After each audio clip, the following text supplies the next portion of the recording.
Study, reflect, and listen to the Lord. Let Him direct your steps. That's how you treasure each day.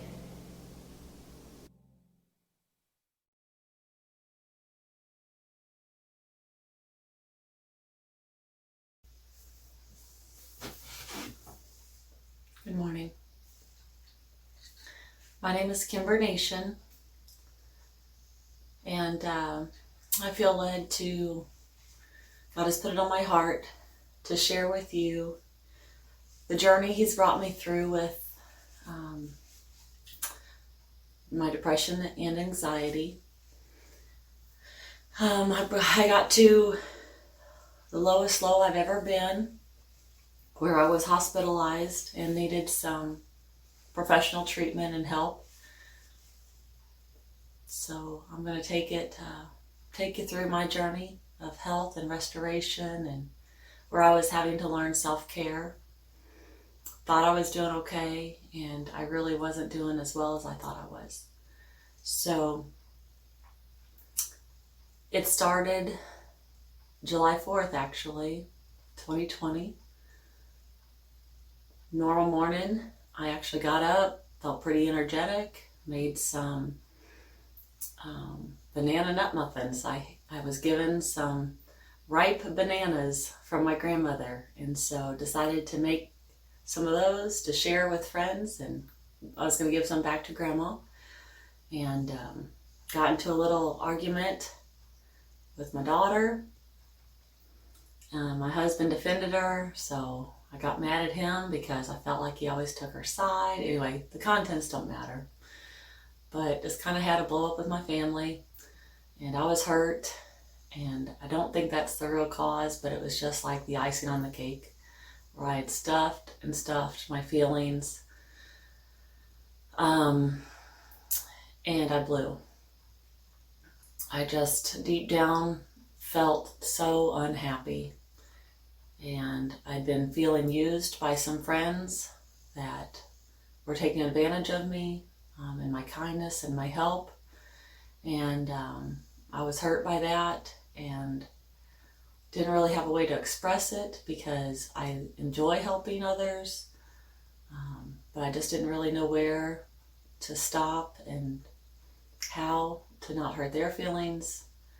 Plus, I didn't know if it was just in my mind, if it was made up, or if it was real. Because everyone's hurting and everyone's going through their own thing. And so, I always try to give the benefit of the doubt. Anyway, I told my husband I was going to go to town, just drive around for a little bit. I went by a couple friends' houses that have also been through some tough situations like I have, and some struggles, so they could relate, so I could vent to them, but they weren't home. And I tried some friends on the phone to reach out just to, touch base with my support system, and no answer. So I know that was God closing the doors, in hindsight. I was like, okay, let's try to take a deep breath, but I was getting more and more upset because it was all just starting to really build up. I was like, where do I go? I felt really more and more shook up and at a loss of just what to do. The feelings and emotions were just fuming and bubbling, and over something so little. It really wasn't what had just happened. It was just starting to rise up like a volcano inside me. Probably years worth, to be honest, of just suppressing, and I'm okay, I'm doing all right, I've got this. Years worth of lies, telling myself I'm doing okay, and I really thought I was. We all have to, keep on going and making the best with what we've got, right? So we take care of everybody else and we keep on going, and I thought I was, trying to eat right, take care of myself, getting the right sleep, drinking lots of water, getting back to exercising at the Y. Anyway, I come back home to my loving husband. I have a wonderful, loving husband. And I pull in. He was getting ready to mow the yard, but I said, let's go for a ride. I need to go somewhere. Or I need you to take me somewhere is what I said to him. So he pops in and tells Grace that we're going to go. He'll be back in a little bit. And, excuse me.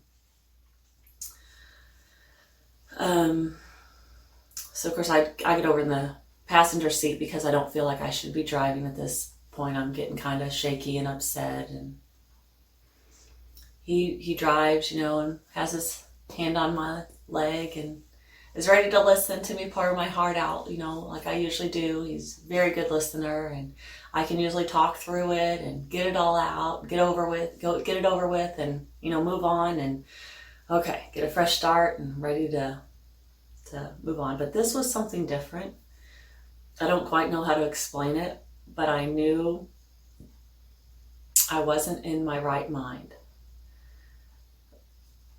I just knew that my thoughts were irrational and like insane.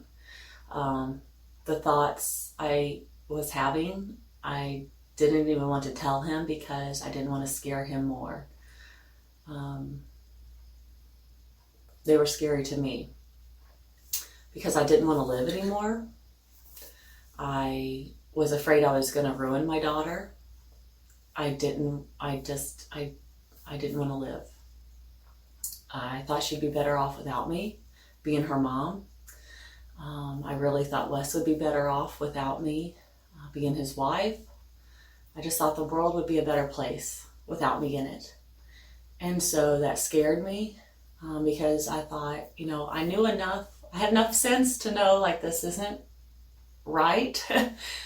But yet the feelings were so real, and they were like growing stronger and stronger. And my sane part was like getting weaker and weaker and smaller. So I just tried to explain to Wes, I need professional help. And it was a holiday, so things are closed. Like, where are we going to go? And so he started, driving one direction. I said, well, I don't want to go there. I've had issues with paying bills there because I'm self-pay.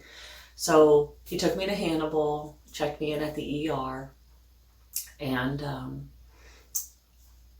they asked me some questions and admitted me right away, because of the answers. And it was pretty serious because I had a plan.